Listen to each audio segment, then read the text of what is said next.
Hello friends, मैं हूं गिरीश चौधरी।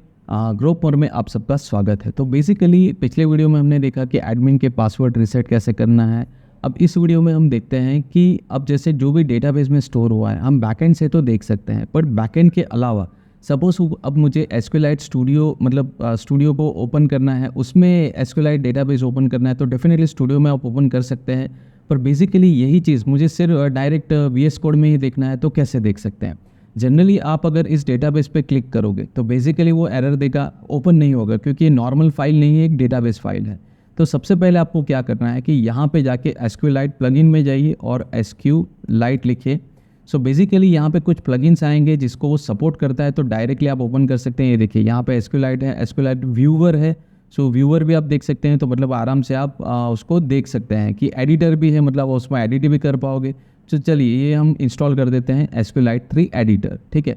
सो यहाँ पे ये प्लगइन इंस्टॉल होता है तो डायरेक्ट आप डेटाबेस फाइल यहाँ पे ओपन करके देख सकते हैं कि क्या क्या है, कौन से टेबल्स क्रिएट हुए हैं, क्या क्रिएट हुआ है, हर चीज़ यहाँ पे देख पाएंगे।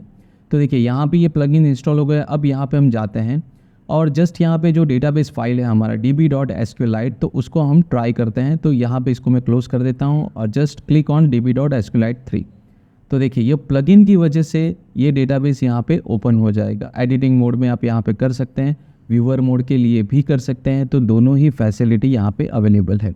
मे बी ये थोड़ा फर्स्ट टाइम लेता है, उसके बाद जनरली ओपन हो जाता है। तो यहाँ पे देखिए कि अब यहाँ पे आपको दिख रहा है कि select star from authenticate users, तो 2 यूज़र्स हमारे बने हुए हैं तो वो आपको दिख रहा है, ठीक है। कौन कौन से और दूसरे टेबल्स बने हुए हैं तो ये सारी चीज़ें आपको यहाँ पे दिख रही है। देखिए यहाँ पे सब कुछ यहाँ पे दिख रहा है। नाउ सपोज स्कीमा है तो यहाँ पे देखिए सब कुछ, बहुत सारी चीज़ें हैं, तो कौन कौन से टेबल्स यहाँ पे बने हुए हैं, ये सारी चीज़ें यहाँ पे आपको दिख रही हैं। अगर आपको ऐसा लगता है कि ये मैनेजेबल या थोड़ा प्रॉब्लम्स हो रहा है आपको इसको हैंडल करने के लिए, तो आप व्यूअर मोड पे भी देख सकते हैं। यहाँ पे आप क्वेरी लिख के भी ट्राई कर सकते हैं। देखिए यहाँ पे क्वेरी राइटिंग मोड भी है कि क्या करना है, क्या यहाँ से आप वो भी चीज़ कर सकते हैं। ड्रॉप टेबल, क्रिएट टेबल, ये भी आप कर सकते हो। सो ये एडिटर मोड है। अगर आपको व्यूअर मोड करना है तो एसक्यूएल 3 व्यूअर मोड भी आपको मिलता है कि सपोज़ यहाँ पे मैं इसको जस्ट क्लोज कर देता हूँ, सेकेंड विंडो को जस्ट क्लोज ऑल, ओके। सो यहाँ पे डोंट सेव। सो यहाँ पे जो है इसको मैं बंद कर देता हूँ और जो प्लगइन्स हमने इंस्टॉल किया है एसक्यूएलाइट एडिटर, ठीक है, तो इसको मैं अनइंस्टॉल करता हूँ टेम्परेरीली। मैं यही यूज़ करता हूँ, बट जस्ट किसी को अगर ये समझने में तकलीफ़ आ रही है तो आप यहाँ पे ये देखिए एसक्यूएलाइट व्यूअर है, इसको भी यूज़ कर सकते हैं। तो यहाँ पे मैं इसको इंस्टॉल करता हूँ, तो देखिए ये कैसा दिखेगा। सो बेसिकली किसी को सिर्फ वॉच करना है, काम नहीं करना है, एडिटिंग नहीं करनी है, क्वेरी नहीं लिखनी है, तो आप डायरेक्टली ये भी यूज़ कर सकते हैं। सो बेसिकली अभी ये इंस्टॉल हो रहा है तो थोड़ा वेट करते हैं इंस्टॉल होने तक। सो यहाँ पे ये सिर्फ व्यूअर मोड ही देगा और कुछ नहीं है। तो यहाँ पे जस्ट आप वापस जाइए और यहाँ पे DB एसक्यूएलाइट पे क्लिक कीजिए। तो जैसे ही यहाँ पे आप क्लिक करोगे तो व्यूअर मोड, देखिए यहाँ पे ये व्यूअर मोड पे आ गया।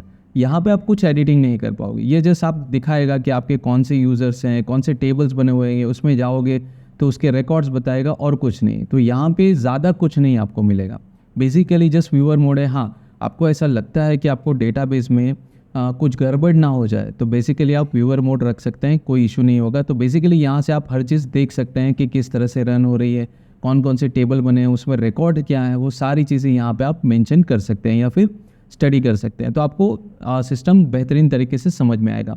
वैसे आगे जैसे हम मॉडल्स में जाएंगे, वो सारी चीज़ें क्रिएट करेंगे, तो यहाँ पे हम उसको मेंशन करेंगे, देखेंगे।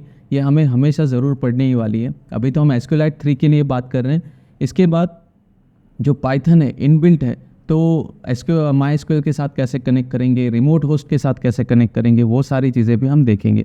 अभी डायरेक्ट माई एसक्यूएल के साथ जो एसक्यूएलाइट डेटाबेस है उसके साथ कैसे कनेक्टेड है, तो यहाँ पे जब आप देखोगे तो जो हमारा प्रोजेक्ट का सेटिंग फाइल है, तो सेटिंग फाइल में देखो कि यहाँ पे उसने प्री डिफाइंड किया हुआ है, दैट इज सी डेटाबेसेस। सो यहाँ पे कौन सा डेटाबेस है कि जो इसके अंदर जो डेटाबेस बना है उसके साथ मैं कनेक्टेड हूँ।